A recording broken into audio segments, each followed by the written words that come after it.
There was a time when Allarheace was a boom town, serving the Bearhaven copper mines in the hills above. A century and a half later, it comes to life only on Sunday mornings.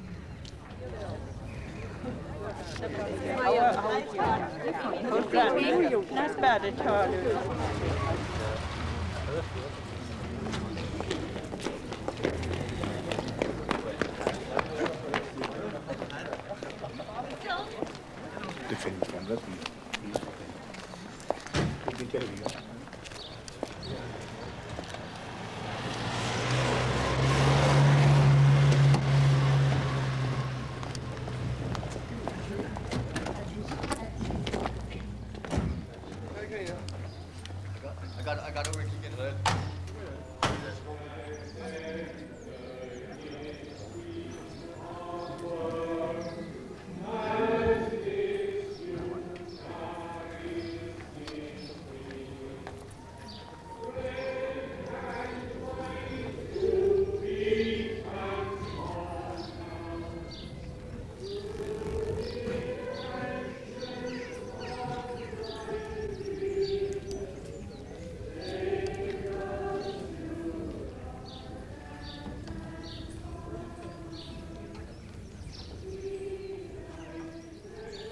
Allarheace provides the basic amenities of church, pub and general store for the scattered population of Kilnamarna parish at the end of the Beara Peninsula.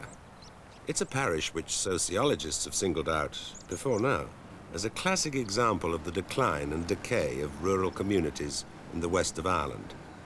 So it's reassuring to find that many younger people are choosing to remain and raise a family amid familiar surroundings. Maria,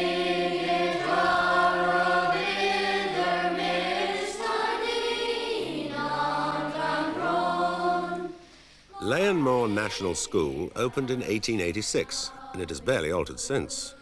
There's just one senior class for pupils up to 12 years old, and another for the little ones who start at 4 or 5. The children get plenty of individual attention, and the younger ones learn from the older, so that educational standards are high.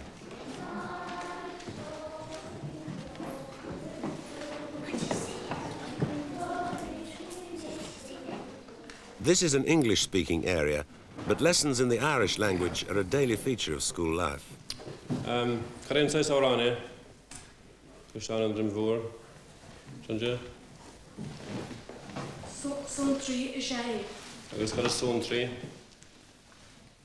John L. O'Sullivan was once a pupil here himself, and both his father and his grandfather were masters here before him.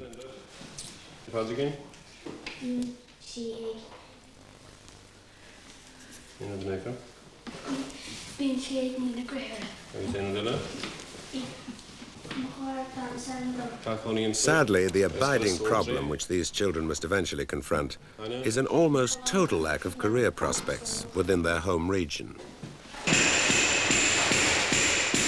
Alahis is acquiring a brand new community centre.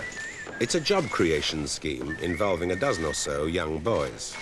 But the centre will soon be finished, and they will be back on the dole. 60% of teenage boys and almost 90% of girls have been leaving the area to look for work elsewhere.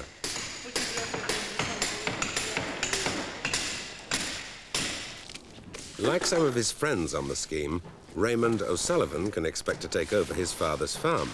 But that certainly won't mean riches, and the day could be 20 years hence. So his immediate prospects aren't bright.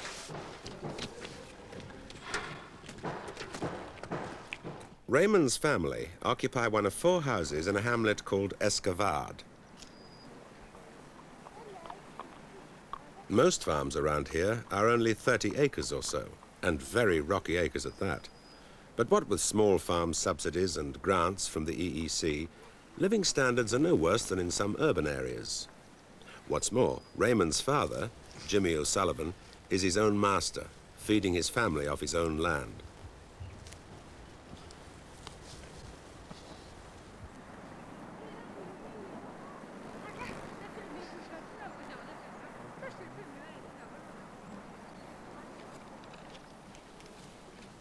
A handful of cows provide all the milk the family needs, as well as a few calves for Jimmy to sell in the autumn.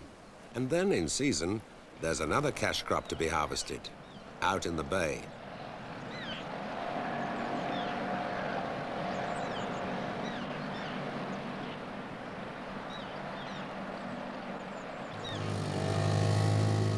Morning and evening, Jimmy goes fishing for lobster, which are shipped off fortnightly to Dublin and Paris, leaving the cheerful jingle of ready money behind.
Barely a quarter of a mile of water separates Dursey Island from the tip of the Beara Peninsula, yet until now the islanders have always maintained a distinct identity of their own.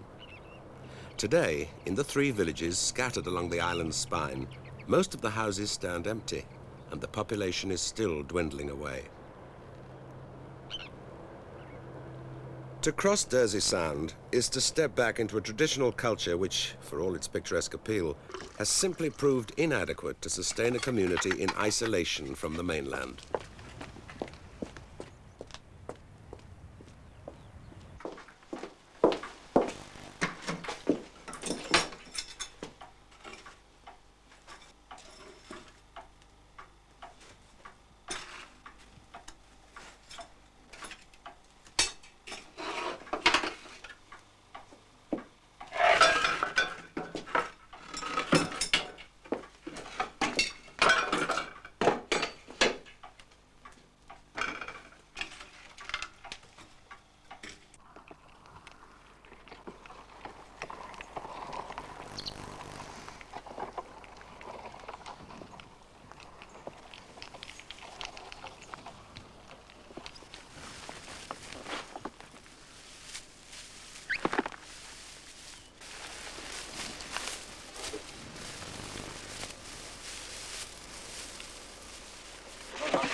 That's it.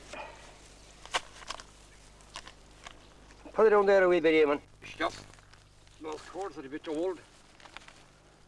The weather is getting the best of them, bad weather beaten.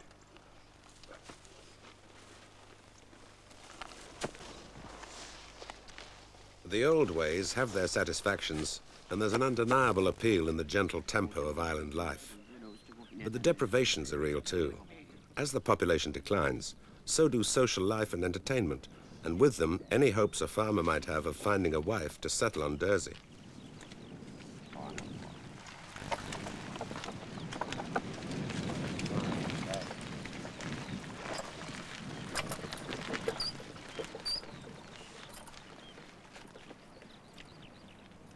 It's communications that bedevil every aspect of life.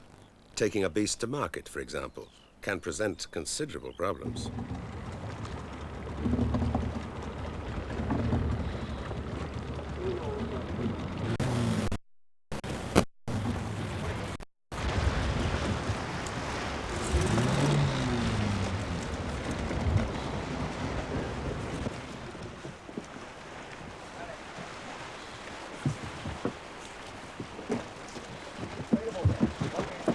Look! This is the old way of getting cattle across the Sound. In 1969, a cable car was erected between the island and the mainland for the transport of passengers and livestock. But the towers were built of ungalvanized steel, which was rapidly corroded by the salt sea air, and the whole thing has had to be reconstructed.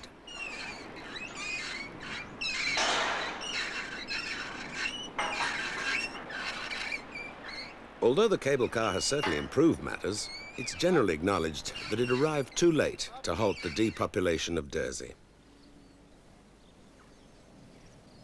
The point of no return was probably passed when the island school shut down and the two sisters who were the only pupils were transferred to Leonmore School on the mainland.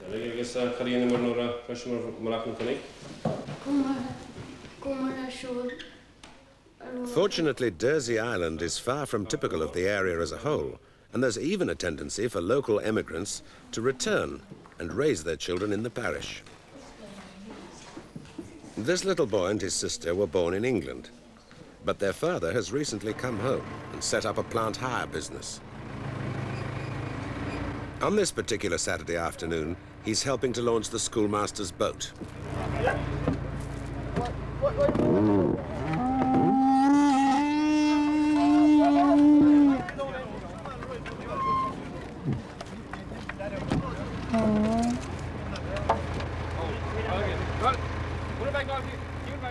There's a long tradition of inshore fishing here in Garnish Harbour. The most lucrative form is drift netting for salmon on their way into the Kenmare River. But there's a bylaw going back 60 years, which makes this illegal. The Garnish men see this as a relic of old landed interests, depriving them of a valuable source of income.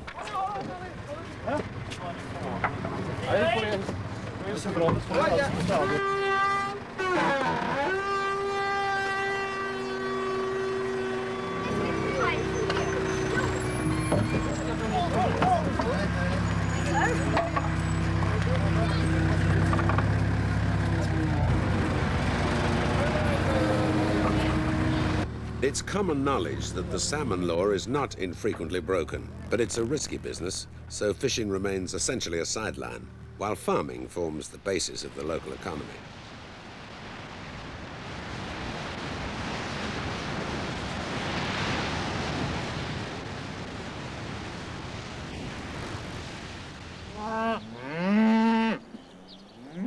Each afternoon about 5 o'clock, the countryside is crisscrossed with herds.